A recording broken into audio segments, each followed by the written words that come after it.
सहनाववतु सहनौ भुनक्तु सह वीर्यं करवावहै तेजस्विनावधीतमस्तु मा विद्विषावहै। ओम शांति शांति शांति।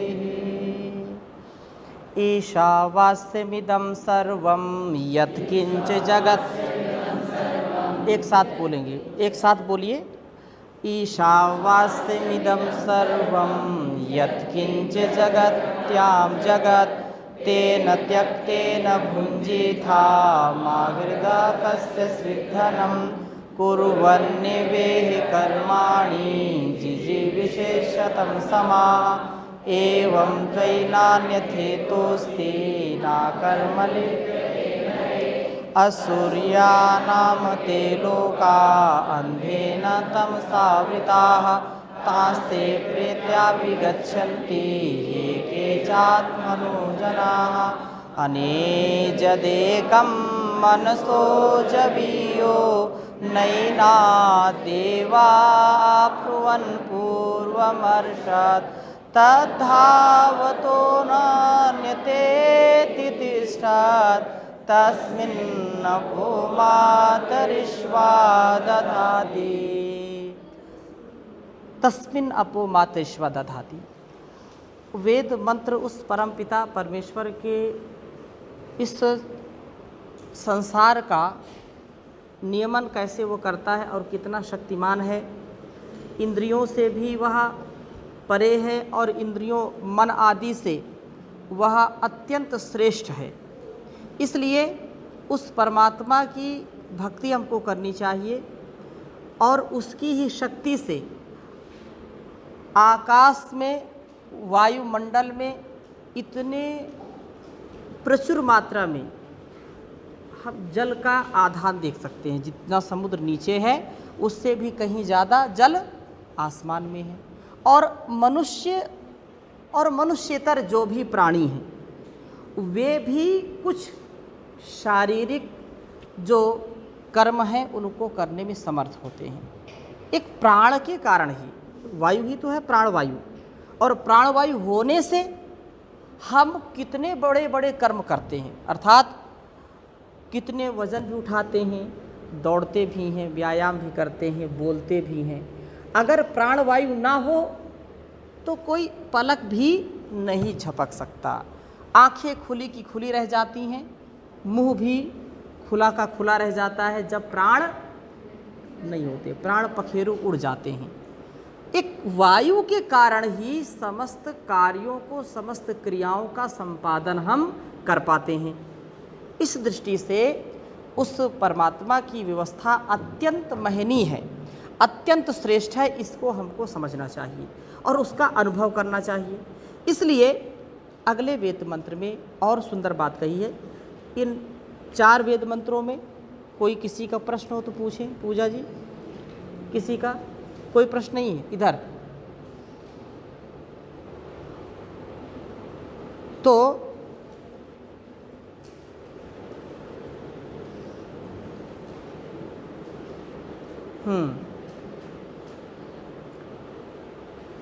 कृति जी आप खड़े हो जाइए।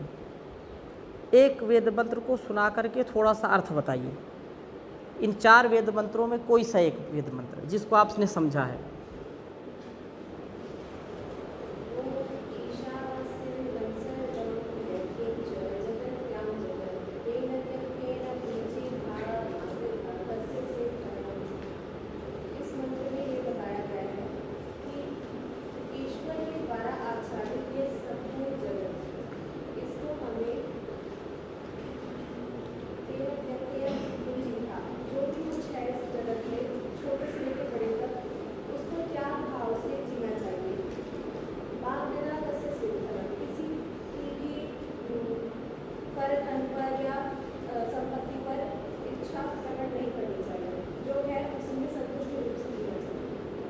ठीक है, अच्छी बात है, बहुत अच्छा बताया।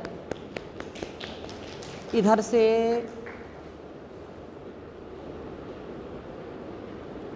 पंकज जी आप बताइए, दूसरे वेद मंत्र का अर्थ बताओ।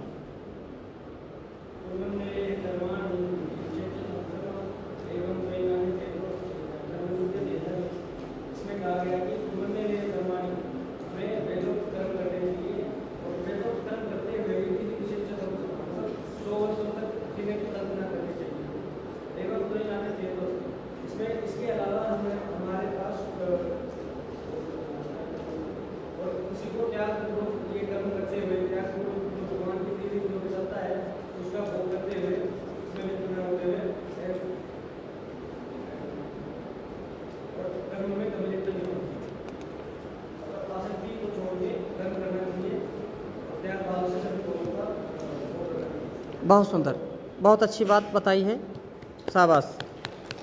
ऐसे ही जो जो वेद मंत्र हम पढ़ रहे हैं उन सब का भाव तो कम से कम हमको आना चाहिए, लिखना भी, पढ़ना भी और समझाना भी। अगले वेद मंत्र को हम पढ़ते हैं, उच्चारण पहले करेंगे।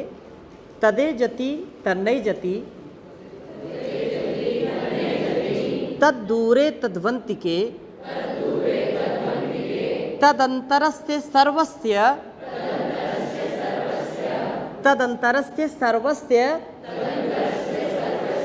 तदु सर्वस्यास्ते बाह्यतः तदे जति तन्नय जति तद्दूरे तद्वंतिके तदे जति तन्नय जति तद्दूरे तद्वंतिके तदंतरस्य सर्वस्य तदु सर्वस्यास्ते बाह्यतः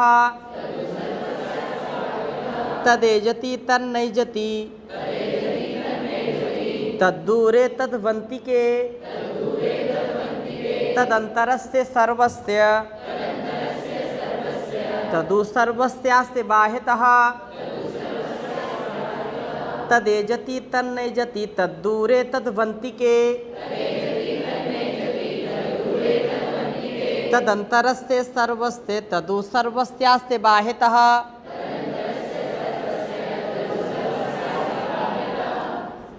स्मरण हो गया?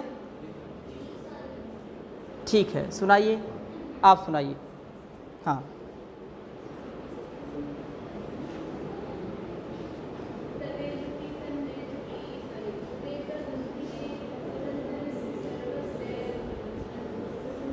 तदु सर्वस्यास्ते,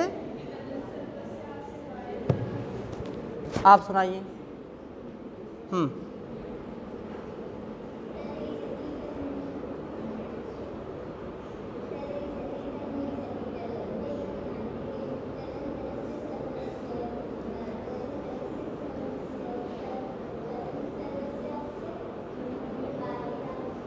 आप सुनाइए।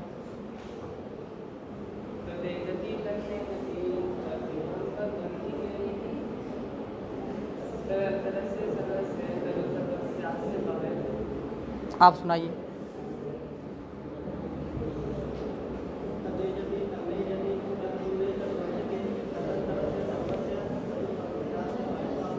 ठीक है, बहुत अच्छी बात है। अब ईश्वर की सर्वव्यापकता और उसको सर्वत्र अनुभव कौन करता है, उसके विषय में यहाँ चर्चा की है कि तदे जति तन्नय जति। जो पहले कहा था कि अनेजदेकम मनसो जवीयो, कि गति न करता हुआ भी वह मन से भी अधिक तेज गति उसको भी पीछे कर देता है।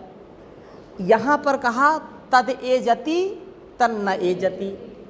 परमात्मा जो गति करता है, कुछ लोग समझते हैं परमात्मा गति करता है और करता भी नहीं है।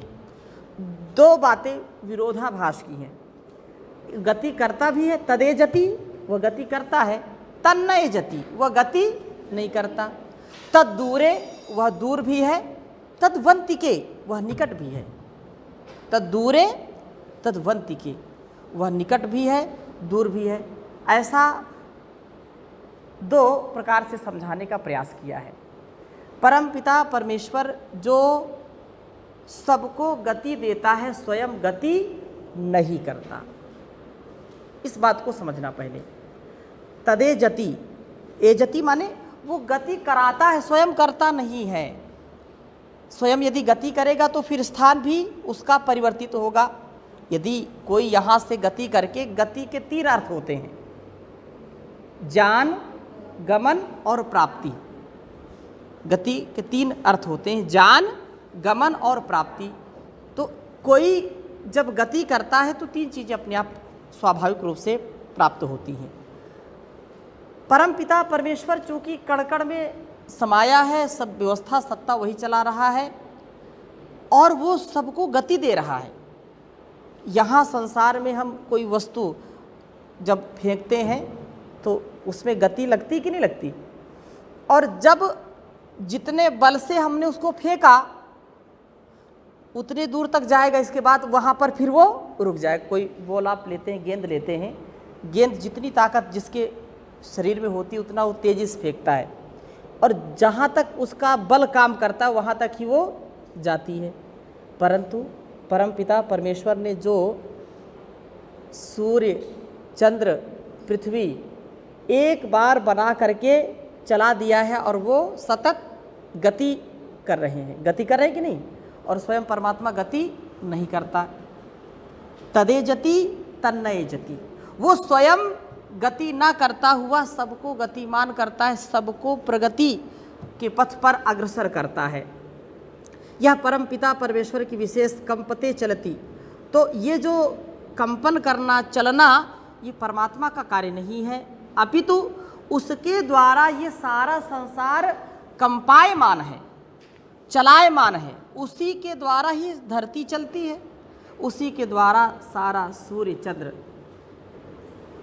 सारे सूरज चांद सितारे भी तुझ में हैं, सभी समंदर सभी किनारे भी तुझ में हैं। सृष्टि के अंदर बाहर तू, सृष्टि के अंदर बाहर तू एक समान समाया, कौन कहे तेरी महिमा, कौन कहे तेरी माया। किसी ने है परमेश्वर तेरा, किसी ने है परमेश्वर तेरा, अंत कहीं ना पाया, कौन कहे तेरी महिमा, कौन कहे तेरी माया। तो उस परमात्मा की जो व्यवस्था है सब कुछ उसी के अंदर समाया है। तदेजति तन्नयजति, वह ब्रह्म एजति, चलता है, ऐसा मूढ़ लोग समझते हैं, ऐसा अल्पज्ञ लोग समझते हैं। जो ज्ञानी हैं, विद्वान हैं, धीर गंभीर हैं, वो तो उसको समझते हैं और जानते हैं कि वह सबको गति देने वाला है, सबको प्रगति देने वाला है, स्वयं चलता नहीं है। और तद दूरे, वह दूर है। जो अज्ञानी लोग हैं वो समझते हैं कि दूर है वो, और वो अलग अलग स्थानों में उसको समझते हैं। कोई मंदिर में, कोई मस्जिद में, कोई गिरजाघर में, कोई गुरुद्वारे में उसको समझते हैं।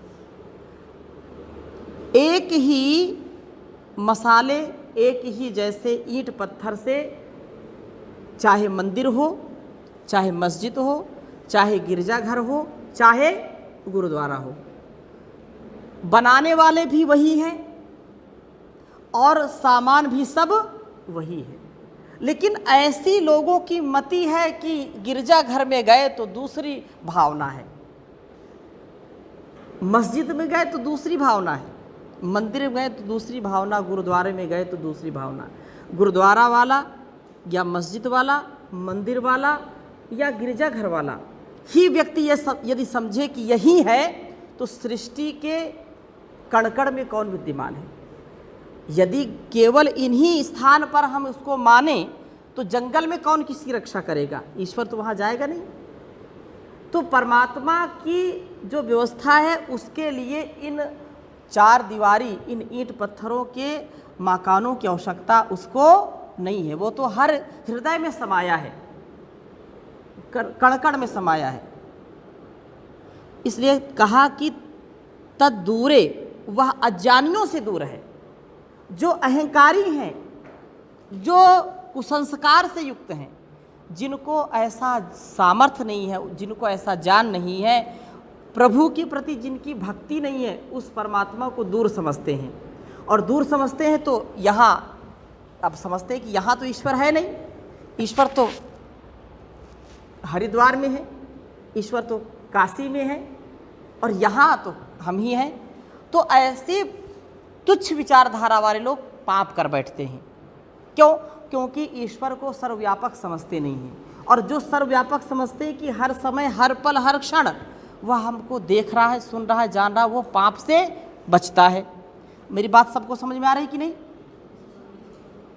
तो ऐसे लोग जो पाप करते हैं और अज्ञानता से, अविवेक से इस बात को कहते हैं कि ईश्वर तदेजति, उनसे दूर ही रहता। वास्तव में जो ऐसा विचार करते हैं वो कभी ईश्वर को पाते नहीं हैं, परंतु परमात्मा तो हर क्षण, हर पल हमारे हृदय में है। तेरे पूजन को भगवान बना मन मंदिर आलीशान, बना मन मंदिर आलीशान, बना मन मंदिर आलीशान। तेरे पूजन को भगवान बना मन मंदिर आलीशान। ये शरीर ही हमारा देहालय, शिवालय है। यही सबसे बड़ा मंदिर है, यही सबसे बड़ा गुरुद्वारा है, यही मस्जिद, यही गिरजाघर है। इसलिए हृदय जिसका स्वच्छ है, साफ है, और जो मर्यादित, अनुशासित, पवित्रता से जीवन जीता है, उसके लिए अंतिके तद दूर तद अंतिके, उसके लिए निकट है। और निकट वस्तु भी यदि हम अनुभव नहीं करते तो दूर हो जाती है। हम अनुभव करें, अति निकट है वो परमात्मा, इतना निकट है कि हम उसको कभी कभी, आप देखिए, ये सबके हाथों की रेखाएं सबको दिखाई पड़ती हैं। कम से कम इतनी दूर से तो दिखाई नहीं पड़ेंगी। पीछे तक मेरी रेखाएं हाथों की दिखाई पड़ रही हैं क्या आपको? कुछ लोगों को दिखाई पड़ेंगी, कुछ को दिखाई नहीं पड़ेंगी। लेकिन इतनी दूर से अपनी आँखों से अपनी रेखाओं को देखिए, दिखाई पड़ रही हैं। और इन्हीं को बिल्कुल आँखों के निकट ले जाइए ऐसे, अब स्पष्टता से दिखाई पड़ रही हैं। आयुषी बोली हाँ दिखाई पड़ रही हैं। आँखों के पास लेकर के बिल्कुल निकट ले जाओ, और निकट, वो रेखाएं फिर धूमिल हो जाती होती कि नहीं? हाँ, फिर बिल्कुल वो स्पष्टता से दिखाई नहीं पड़ती। आंखें अपने आप को देख पाती हैं क्या? नहीं देख पाती। दर्पण हो तो देखती हैं, लेकिन आंखें अपने आप को देख नहीं सकती। आंख नासिका के इस भाग को देख नहीं सकती। देख पाती हैं? कानों को देख पाती हैं क्या? कान को देख, एक बार देखिए। हाँ, बहुत टफ है। हाँ, दूसरे के कान को देखेंगे ना, तो ये कान बिल्कुल आंख के निकट है, लेकिन इसको देख नहीं पाते। जो वस्तु अत्यंत निकट है उसको भी देखने में सामर्थ्य हमारा नहीं काम करता। तो परम पिता परमेश्वर जो कण-कण में विद्यमान है, दूध में घी होता है, मक्खन होता है, दिखाई पड़ता है क्या? दिखाई नहीं पड़ता, उसमें देख नहीं सकते आप। विद्युत तार होती है ना, वायर, उसमें विद्युत प्रवाहित होती है, दिखाई पड़ती है क्या? जब उसको आप टच करेंगे तो पता चलेगा। ऐसे दिखाई नहीं पड़ती कि अब आप कोई पंखा, लाइट जलाएंगे तो पता चलता है कि लाइट है, नहीं तो दिखाई नहीं पड़ेगा उसको, क्योंकि हम अनुभव करेंगे जब पकड़ेंगे तब, और फिर बताने के लिए बचेंगे तब। तो ये स्थिति है। तदे जति तन्नई जति तद दूरे तदवंती के, वो अति निकट है और दूर है। अगली बात क्या कही? तदंतरस्य सर्वस्य, वह इस सृष्टि के अंदर भी है और बाहर भी है। तदंतरस्य सर्वस्य तदु सर्वस्यास्य बाह्यता, अस्य, इस प्रत्यक्ष अप्रत्यक्ष जगत के वही बाहर भी विराजमान है। ऐसा निश्चय से जानना चाहिए, समझना चाहिए। परमात्मा इस जगत में जितना कुछ हम देख पा रहे हैं, क्या इतना ही है? नहीं है ना। इतनी ही व्यवस्थाएं नहीं हैं, अन्य स्थानों पर भी व्यवस्थाएं चलती हैं और उन सब का नियमन कौन करता है? परमपिता परमात्मा करता है। तो इस संसार के अंदर भी है, बाहर भी है। आभ्यंतरे अपि अस्ति अखिलस्य जगतो जीव समूहस्य वा सर्वस्य समग्रस्य प्रत्यक्ष अप्रत्यक्षात्मकस्य बहिरपि वर्तमानः। वो बाहर भी है और अंदर भी है, अग्नि में भी है, अग्नि के अंदर भी है, बाहर भी है।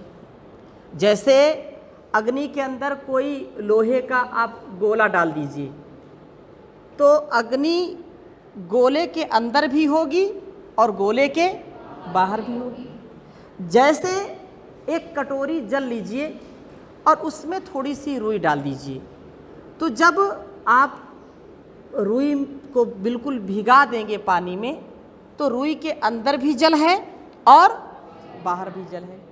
ऐसे ही परमपिता परमेश्वर सृष्टि के कण कण में विद्यमान है, विराजमान है और उसका सर्वत्र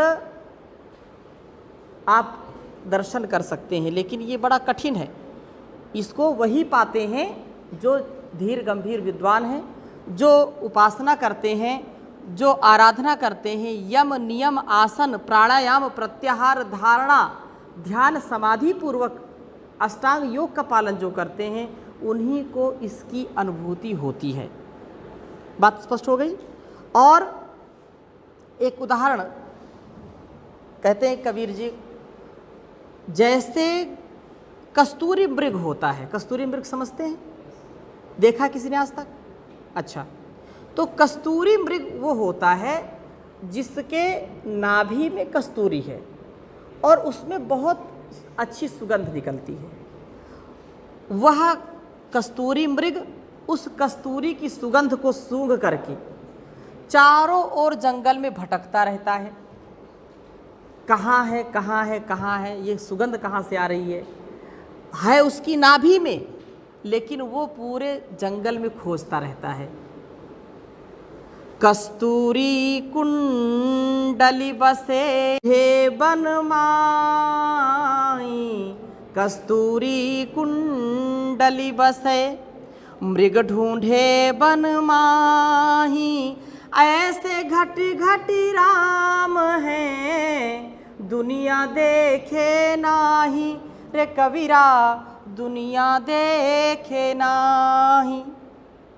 जैसे चकमक में आग है, जैसे तिल में तेल है, जैसे दधी में घृत है, वैसे ही परमात्मा हर जगह हर समय विद्यमान है। तिल देखते हैं, सरसों देखते हैं, लेकिन उसमें तेल दिखाई नहीं पड़ता, लेकिन उसमें तेल की विद्यमानता होती है। दूध देखते हैं, मक्खन देखते हैं, दही देखते हैं, लेकिन घी होता नहीं है। घी होता है उसमें, उसको निकालना पड़ता है। ऐसे चकमक में आग होती है लेकिन दिखाई पड़ती नहीं है। चकमक यूनो चमक चकमक, चकमक जानते हैं? नहीं जानते। अरणी जानते हैं? अरणी, अरणी बताइए राजलक्ष्मी जी, अरणी क्या है?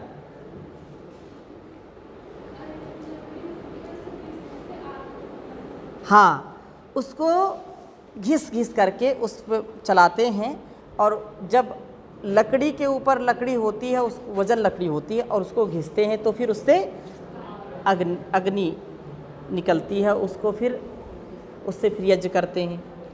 तो जंगल में भी आप दावानल और वडवानल समझते हैं? वडवानल दावानल नहीं समझते? कहाँ से आए आप लोग?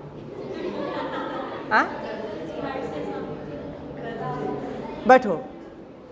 दावानल क्या है? जंगल की आग को दावानल कहते हैं। जब अधिक सघन वृक्ष होते हैं और तूफान चलता है, हवा तेज चलती है, तो एक दूसरे पेड़ एक दूसरे से समा जाते हैं, सट जाते हैं और वो घिस घिस करके उसमें फिर आग निकल जाती है। घिस घिस करके तो पूरे आग लग जाती है, तो दावानल हो गई। और वडवानल क्या है? समुद्र में आग लग जाती है, समुद्र में आग लग जाती है, हैं?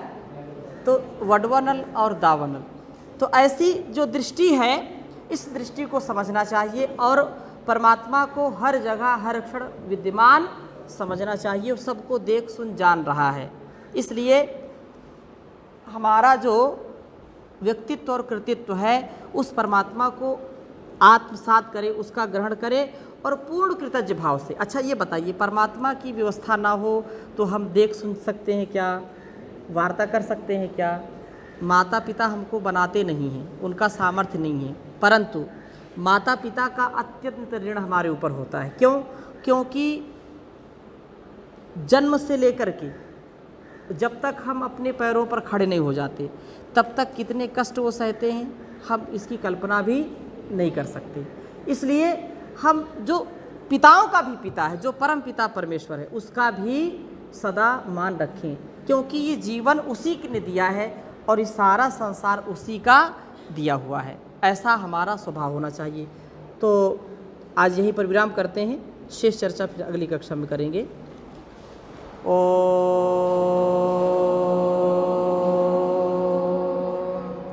शांति शांति।